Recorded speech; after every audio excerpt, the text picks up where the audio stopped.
If we're going live 2 times in 1 week, there must be something going on, and we're here to help, hopefully, take a little bit of the panic off, take a little bit of the edge off, talk you through some of the stuff we're seeing. This is On the Markets from Sonoma Wealth Advisors. My name is Dano Weir. I'm the marketing director and podcast host for the firm.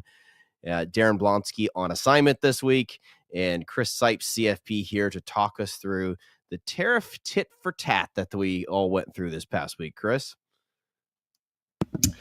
Yeah, surprisingly, the market turned. If you didn't pay attention to the market all week and you just kind of checked in at the end of the week, you'd think, hey, market did all right this week. But boy, there's sometimes it's been overused, but it's true where, decades happen in a week, and it definitely felt like that this week.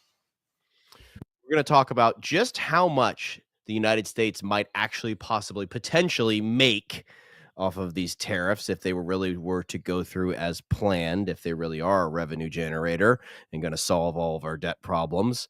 Also, which European stocks are feeling basically no pain through all this and why that is.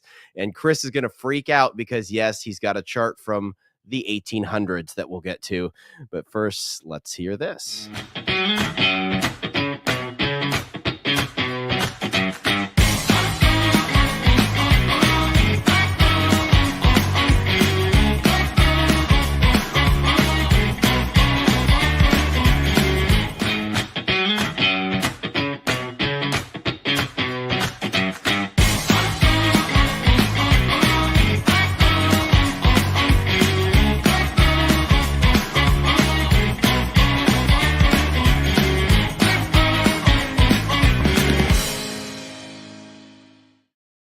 Now, Chris, that I love me a Trump meme, and I love anytime it has the hair and the orange, and we've got it both on this one. Yes, absolutely. We got the Orange Swan event, which, that's obviously a play on Nassim Taleb's famous Black Swan book. Now, if Taleb's watching, which I'm sure he is, he would be up in arms because this was not a Black Swan event. Black Swan event being something that nobody saw coming, couldn't be predicted. It's a random event, basically. And this, although unexpected in some ways, was fully known and telegraphed ahead of time. So it could not be a Black Swan event. So Nassim, please keep your hate mail. Don't send us your hate mail, because when you get Nassim Taleb riled up, he can be a bit harsh. So we're not still trying to get him worked up. It still was, the thing this week. We've talked on and on often about how, hey, the president is in the market isn't the president, the market's not the economy's not the market. And there's so many instances where, you draw a logical conclusion and there's an illogical result in the market. No, this week it was pretty cut and dry. It was pretty clear this week exactly what was happening and who was pulling the strings, as it were, as a result this week when it came to the market. Yes, I agree with that. This one, I literally laughed out loud. Logan Mohtashami, who's the chief economist, I think, for Housing Wire, posted this, and we've got the Salt Bay with the candlesticks. These are going to be the only candlesticks in today's presentation since Daren's not here. So if you're waiting for candlesticks, you'll have to wait for next week. I can't tell for our viewers who are triggered by Trump. I can't tell if they get a laugh out of this, or if this is like if it's an instant turnoff moment, or if it's such a polar. It's like on SNL. It's like, is it making fun of him, or is it endearing people to him? It's sort of hard to tell. Very enigmatic. Regardless, I have to wonder, as somebody who likes to read history, if there's ever been a person before that literally had as much, sucked the air out of the room as much as Trump has for the past 9 years or so, since he's been on the scene since 2016, actually a little bit before that. But where it's like literally almost every day, all news revolves around one person. It's really wild when you think about it. I mean, I guess it's only possible in today's technology era, but you just wonder if that's ever been the case before with any person in history. I can't think of one, certainly when it comes to politics. Although I will say what is often, and this is not getting super political here because that's not the focus of the show, but I've just been coming back to the George W. Bush years over and over again and how much people have forgotten those. He was a lightning rod, and there was this level of vitriol towards him. People have really forgotten that. So I'm aware that these are unprecedented times and a lot of the stuff has, quote, never happened before, but I would encourage you to look back at the presidency of George W. Bush and try to remember just how, visceral that whole thing was. Yeah, no thanks, Dano. It can be helpful to get some reference. Things are heavy enough, man. Let's keep it light. Let's keep it light. That's right. So speaking of heavy, the sentiment this week coming in again, bearishness above 50%. I had some charts, but we just ran out of room for charts. But just know that this is highly, highly unusual for sentiment to be this bearish, and for us not to be in a recession and or after a major, major market crash. Now we've had what some would call a crash, but it's really in terms of percentages, which we'll see here soon. And we've talked about on our bear market playbook and such, like it's not gotten extreme in any way. So for people to feel this bad already is highly unusual. And historically, when bearishness has reached this level of intensity, that's usually been a good time to be an investor when you look at returns moving forward. We've got the CNN Fear and Greed Index all the way up to a 15, Dano, which is still extreme greed, but it's off the lows of 3 last week. 3. Wow.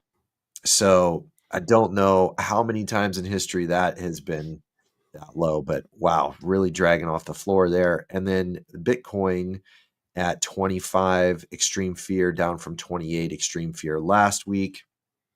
And we were talking with some of the advisors together internally, and I knew that Trump was crypto friendly. I did not know that assets in the US were going to be trading like meme coins, which is what we It's felt like over the last couple weeks in stocks and bonds, for sure.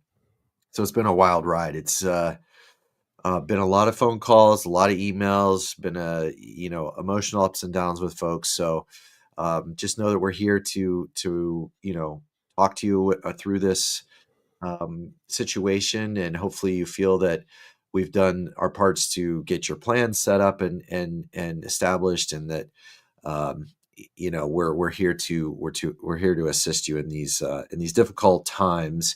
So we've got tariff rates and implied revenue. Now, this is from Ned Davis Research by way of Kevin Gordon at Schwab. And by their calculations, the current implied average tariff rate is about 34.7%. And that is when you take the baseline of 10% plus the added tariffs on China. But when you weight it, because we have so much trade or so much imports from China, that's why the implied average rate is going to be 34.7. Now, I tend to think of this as a consumption tax.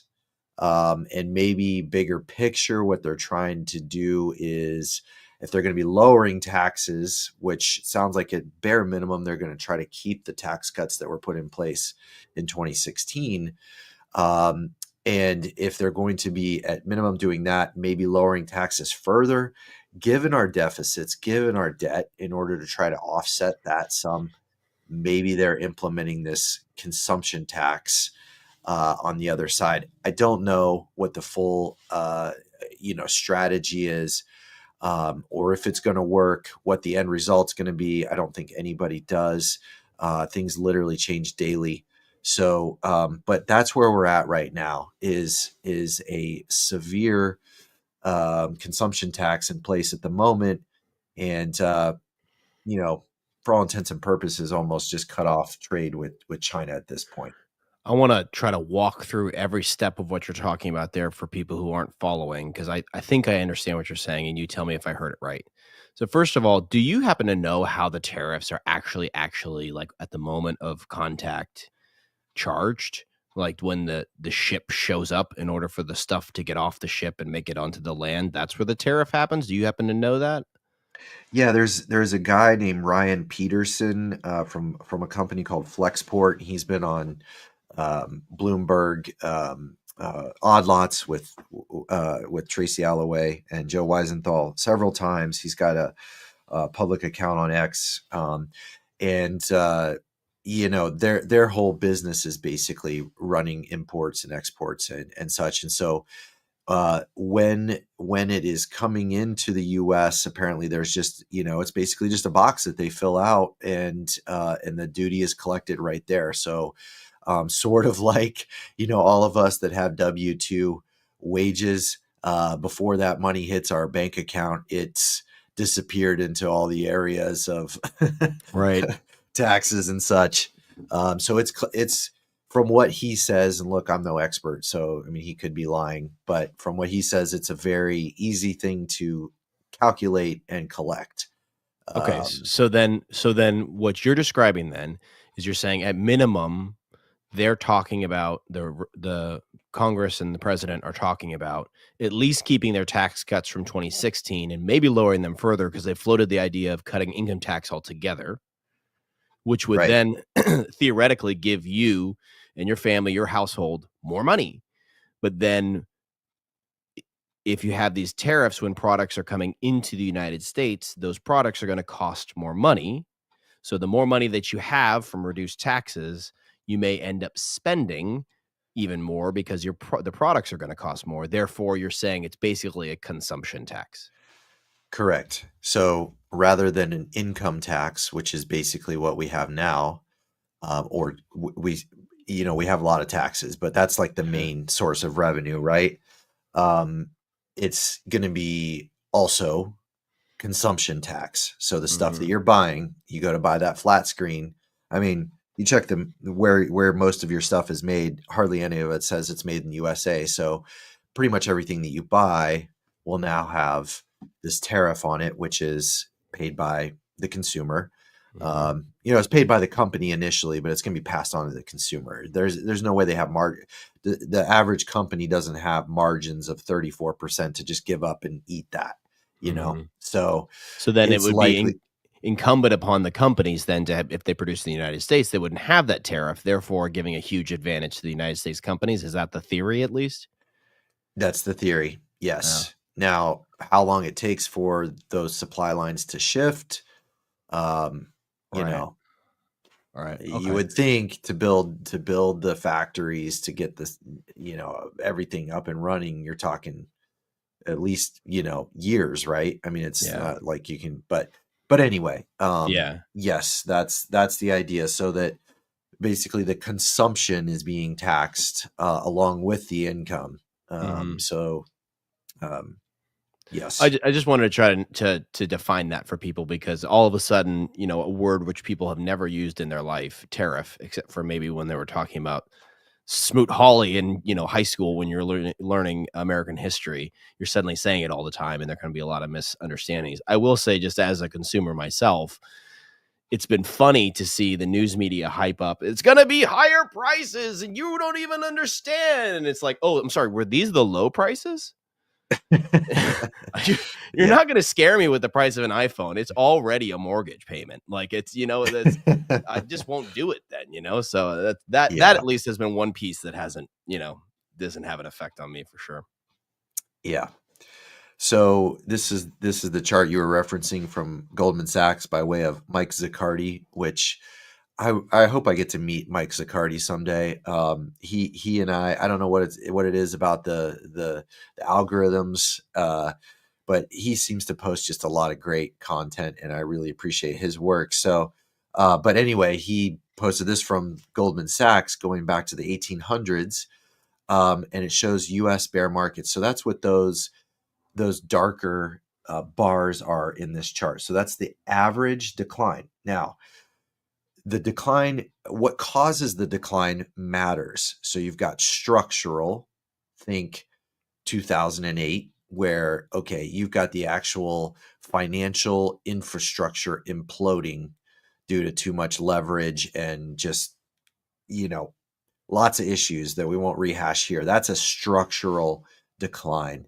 A cyclical decline, which is kind of your just normal business cycle, and then you've got event driven. So caused by an event, a political event. And so the good news is here, Goldman Sachs believes that we are in an event driven bear market triggered by the tariffs. And so if that's true, on average, that has been a less painful decline in the markets on average than the other types of declines. So that's good news. Then you've got the orange dot there where it says the average decline since post World War II. So it's kind of considered like the modern financial era. And so what you'll notice, or what I noticed here, is that they are just as severe and maybe even more severe in terms of the decline across these. However, the length is much shorter.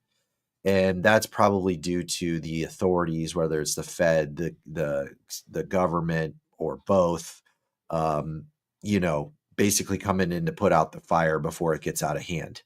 So severity is still there. I would argue that quickness is probably even more quick. It seems like every drop we get, it's like extreme quick, market sells off so fast. Everybody has their phone. They can hit sell immediately, right? But the length of those drawdowns is not as long on the plus side. So if we are in fact in an event-driven, bear market here, we're getting close to the max drawdown. I think we got down to about 20%, and it looks like the average is closer to 30. So there might be some further to go. But then in terms of the number of months for that drawdown, on average, they've been less than 10. And so we're 2 weeks in? Great. Yeah. So, okay, we've got some measurements here to show us, okay, where are we in that process of everybody panicking? This is the volatility index, or the VIX, which is like a measurement on the S&P of panic. And you can see that normal is under 20. So we've spiked close to 50. We ended last week over 40. Let me see what we ended at today in the VIX. Sorry, let me look that up real quick. But we're elevated now. Historically, when we get to these levels, like we talked about in Monday's call, we're at 37.56. We ended today. When we get to those levels, we're somewhere in the top 1% of VIX levels. And historically, when that has happened, forward returns for the S&P have been positive in pretty much every time frame you look at, going out to 5 years. So when everybody's fire sailing historically, now this time could be different, of course, that could always happen.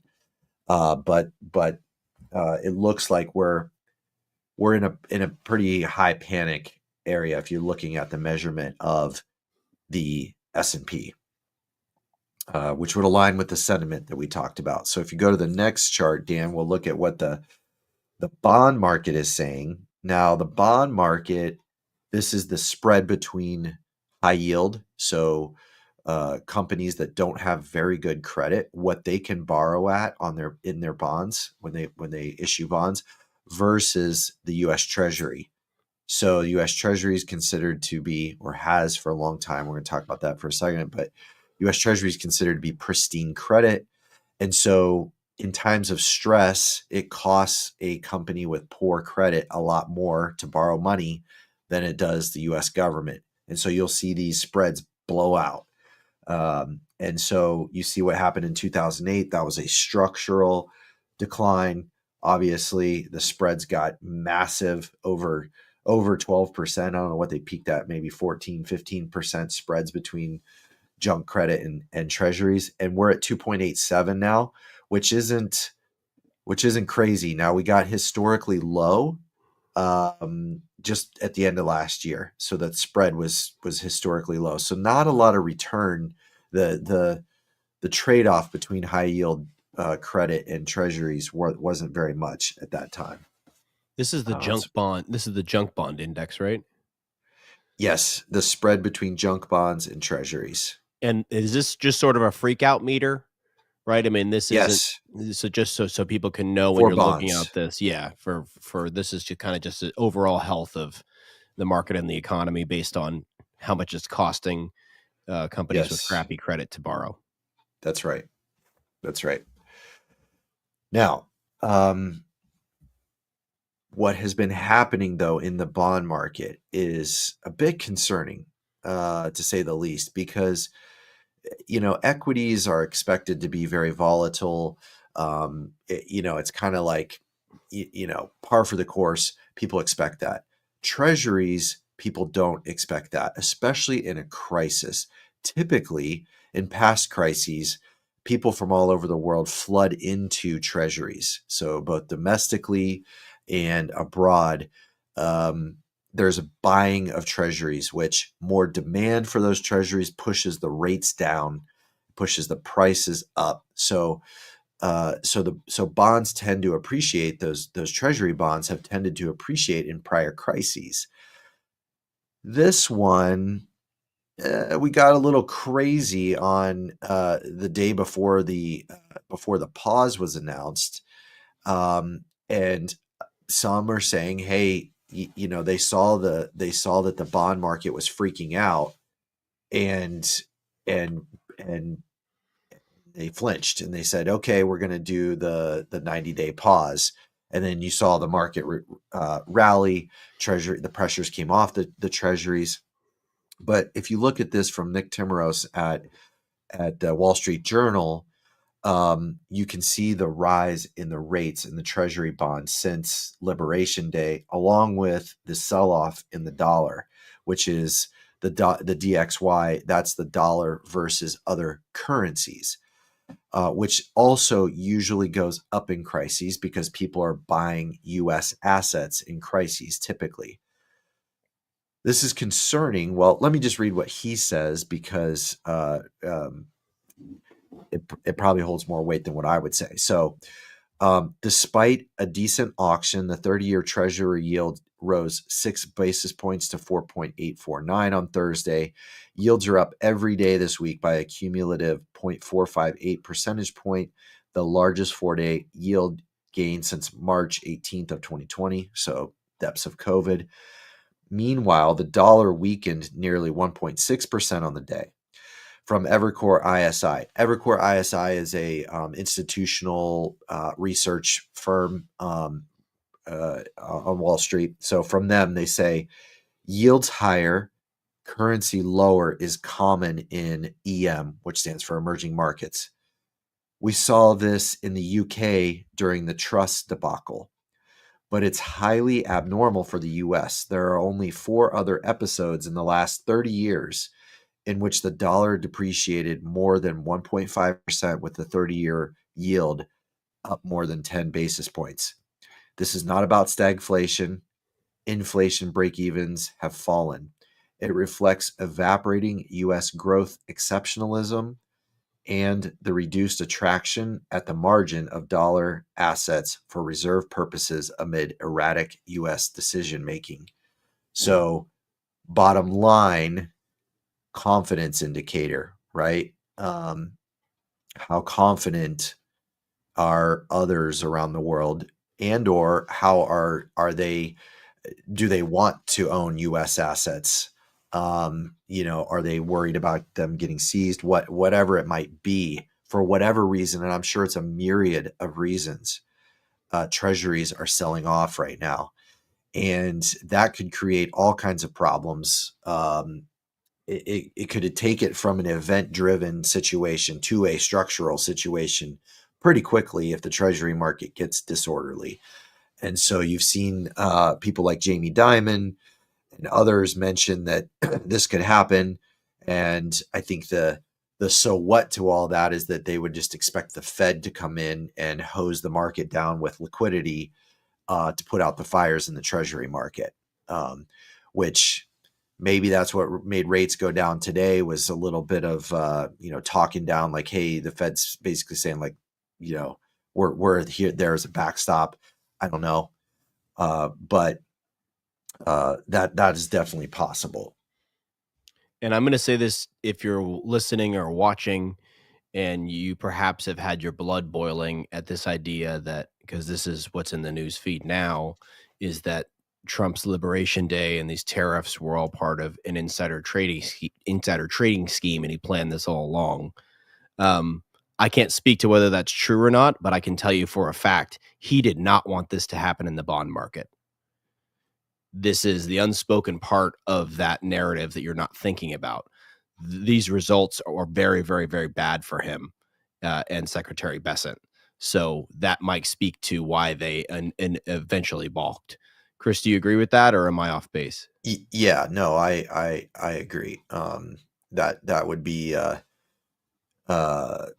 highly, it weakens the negotiating hand if the Treasury market gets unstable, right? So I'm not a big fan of conspiracy theories for a lot of reasons. And, the biggest one, Dan, I don't know the exact number of, I should know this, but, when you think about the size of even a small company, right, trying to herd more than two people in the same direction for anything. Right. It's Right. like, so Right. if you're doing this on a grand scale where you're literally collapsing a global economy to benefit, like, wow, props. If you're able to do that, that's, Yeah.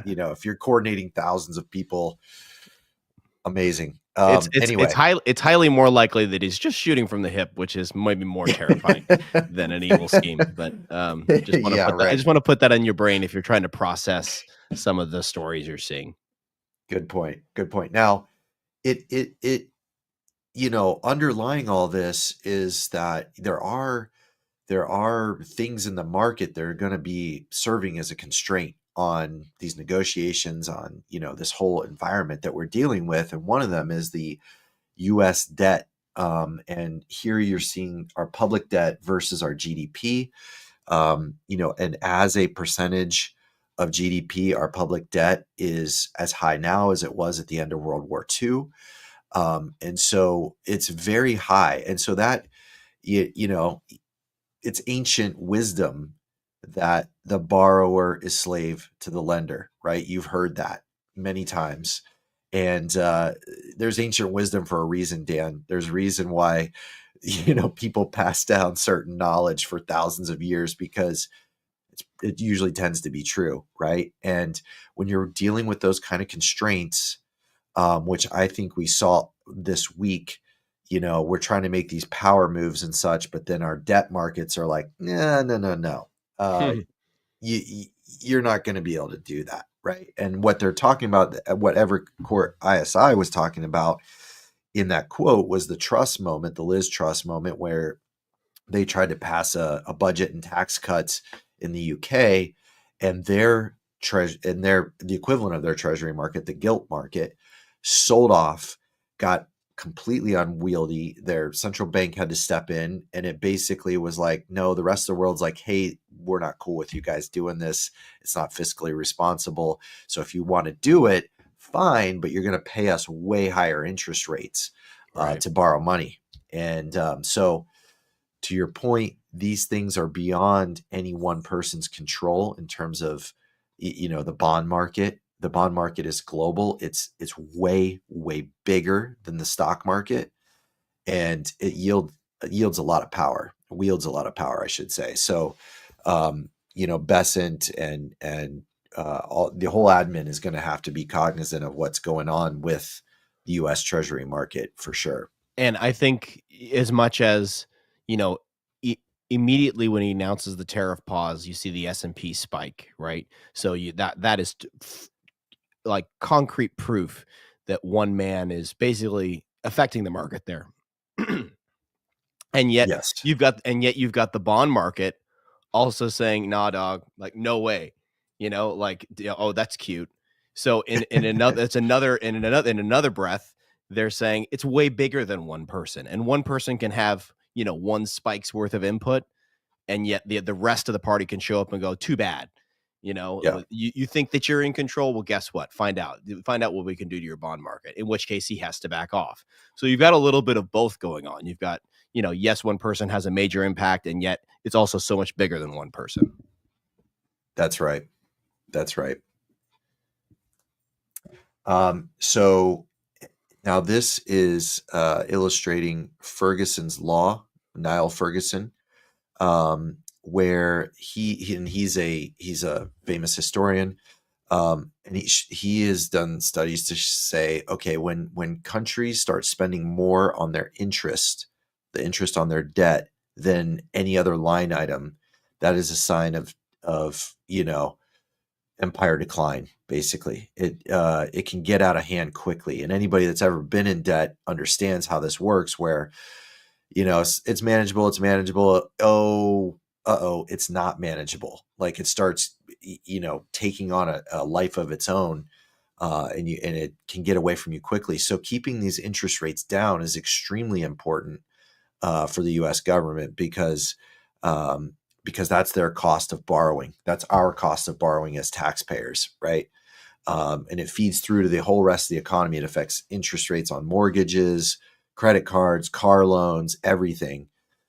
My old economics teacher used to call the US government Big Papa Steve, because apparently in his family, they would go to the barbecue, and, Big Papa Steve, if he got there before you, he'd eat everything and there wasn't anything left for everybody else. So you wanted to get to the barbecue before Big Papa Steve.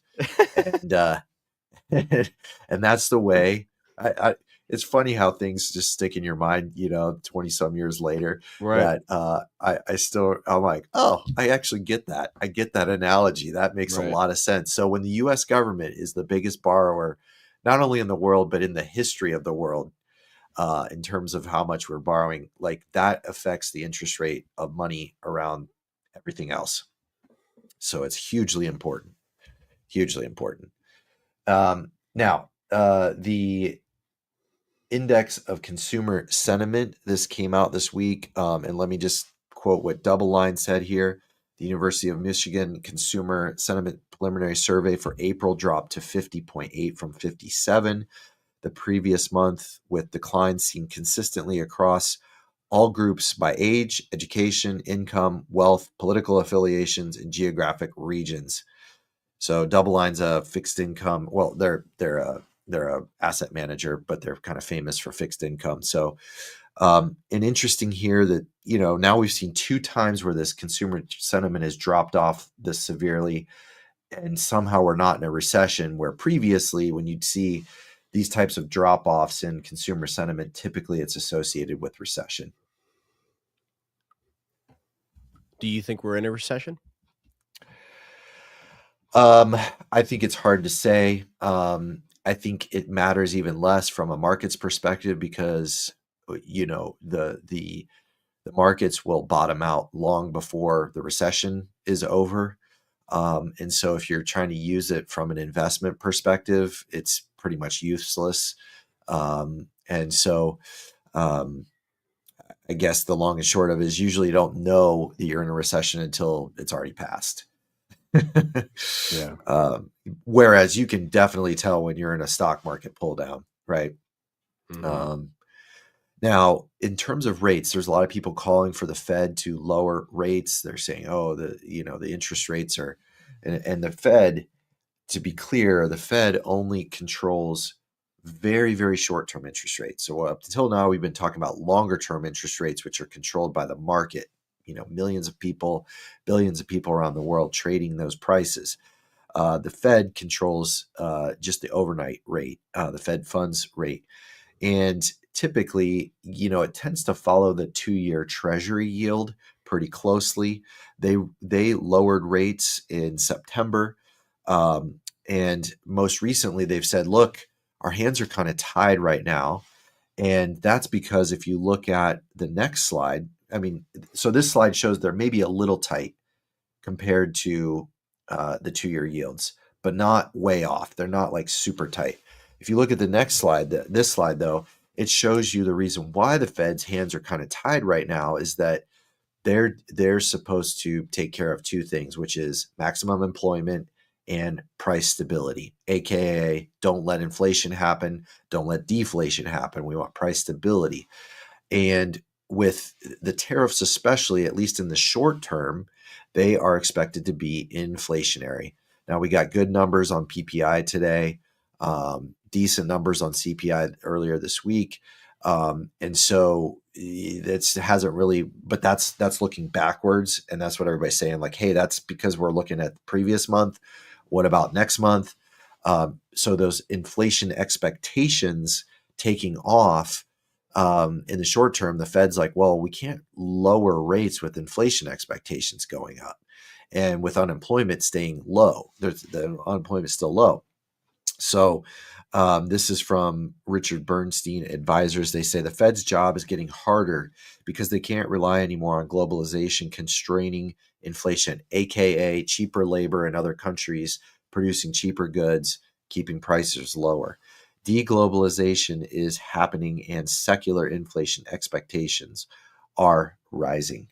So trade-offs to everything in economics, and one of the trade-offs could be to manufacturing more in the U.S. is that the prices will likely be higher, at least in the short term. Now, PIMCO's view on this, another fixed income manager, so they have to keep a really close eye on inflation. They recently said, look, we think it's going to be inflationary in the short term.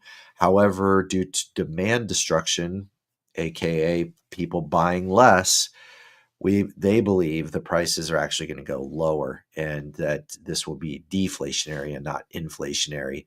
That would be my best guess too if I had to guess. And So maybe in the short term. if you're trying to think of an example where that happened, I remember during COVID, I imagined for whatever reason, it just felt like gas prices were going to go up to like $17 because they weren't selling as much gas, So I'd be like, well, they still want to get their money, so they're going to make it like $20 a gallon. And during COVID, gas prices just fell through the floor because they were trying to get rid of all their supply. So Yes. it's a perfect example of, sometimes the logical conclusion that you draw from price can actually, how dare you use logic in economics? Right. Because the opposite is sometimes true. So up until now, we've been trading on American exceptionalism. And what I mean by that is that companies in the United States and our debt received premium prices because we were considered to be, stable, fast growing, rule of law, et cetera, et cetera. Uncertainty was lower in the US, especially versus the rest of the world. And so since the great financial crisis, the prices as measured by the price to earnings ratio on the S&P 500 have been going up steadily, right? And that's illustrated here again from Mike Siccardi and Goldman Sachs, showing that if you're looking at our forward price to earnings multiple on the US, it's much higher than what's normal, basically. So people have been paying more. The expectations that the uncertainty is low, the growth is high, et cetera, et cetera. And so if that is ending, right, or if that at least is coming to a slowdown, where else can you go? Is diversification finally starting to help? Is the regime changing now? Maybe. If you look at, say, a country like Japan, kind of the opposite of where the U.S. is, and you look at, okay, what's Buffett been doing, right? The goat. he's been purchasing assets in Japan, and so and then you look at Europe, and hey, Europe's market's done pretty well. Why is that? Well, part of it is because the prices are dirt cheap. and so valuations are going to be a tailwind for some of these other areas in the world, while valuations is going to be an additional headwind for the US, based on the fact that we were priced basically for perfection coming into all this, um, uh, into this trade war.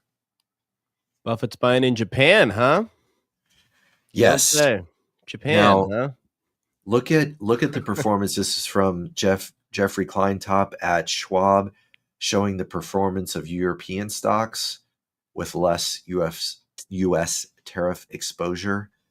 So, Dan, you and I talk a lot like, hey, who cares about my political opinion? Who cares about your political opinion? Sorry, no offense, Dan. I mean, I do care, right? Oh, yeah. But most people don't. What is the market saying, right? Stan Druckenmiller, he always says, I don't look at economists. I look at the inside of the stock market. What's the stock market saying? Because price is telling you something, right? And right now, the prices are telling you that some of these international companies, maybe it's due to price, maybe it's due to whatever. The expectation is that you're seeing better performance out of these countries. Even today, we saw rallies in the U.S. markets.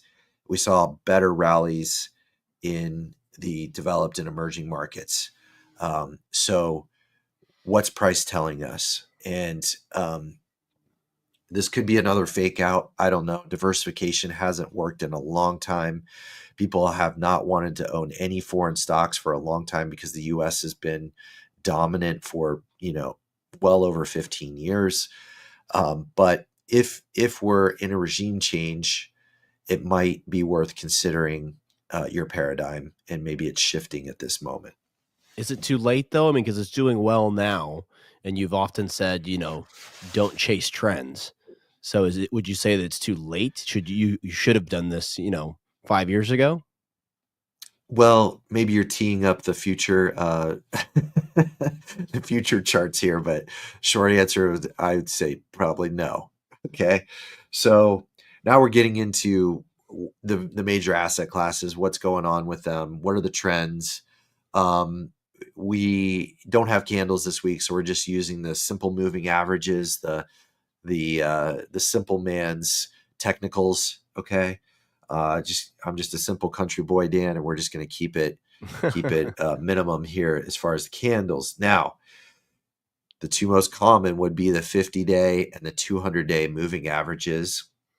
And you can see here on the S&P 500, we are getting very close to the dreaded death cross, which is the 50-day moving average crossing over the 200-day moving average in a negative way. So we're doing that barrel roll, getting close. Now today market was up a little bit, so it's going to help that. But you can see, markets, the U.S. market over the last 5 years has done really well up until recently.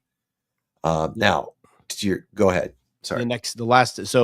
So for people who don't know, a moving average is basically you've got up and down going in the line. The line's going up and down for the S&P 500, the daily activity, but then the yellow line is showing, but in general over the last 200 days, what has it been about at?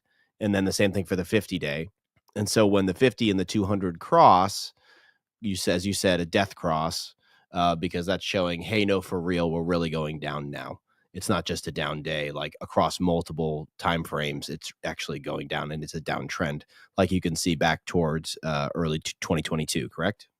Yeah, it smooths out. It smooths out all those zigs and zags, right, to show you what the overall trend is or has been. Um, and traders look for those crosses because that's like a confirmation of a trend, um, usually, right? So, um, now to your question about some of these other areas, is there room to run?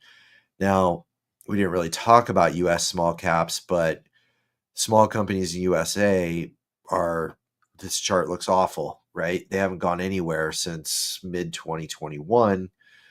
So we're going on 4 years with ups and downs, but nothing showing for the US small companies. So price wise right now, it's not saying, hey, all this business is coming back to the US and get ready for a huge price run in the US small companies. So far they're on the ropes. They've already got the death cross.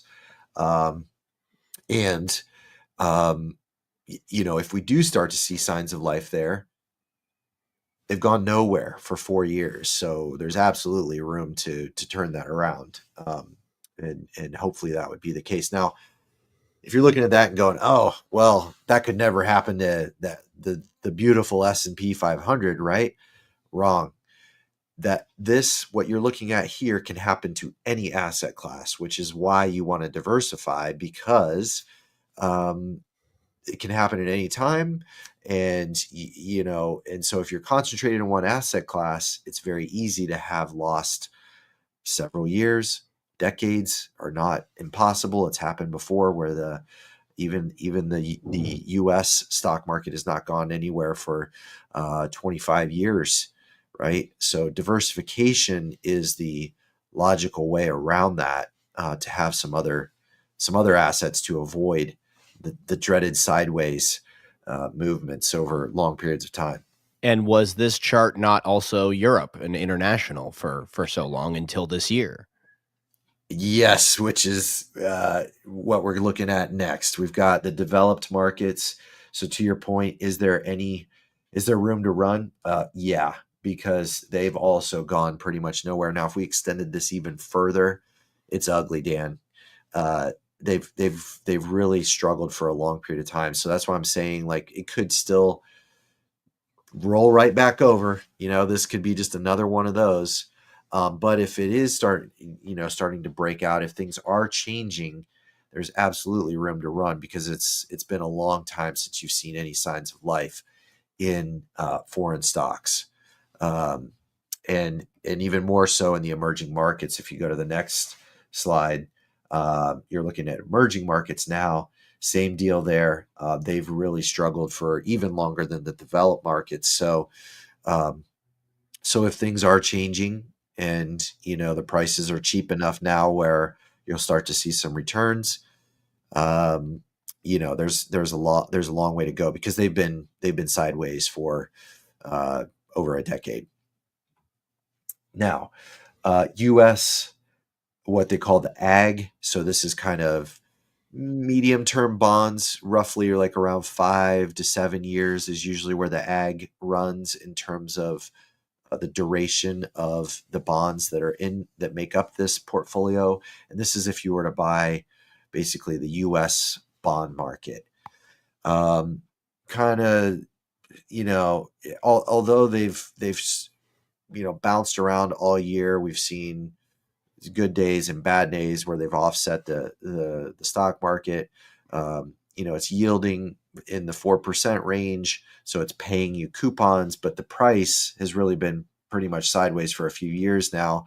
And I wouldn't say there's any way you can tell from this that we're getting an uptrend or a downtrend. It looks decidedly sideways for the short term.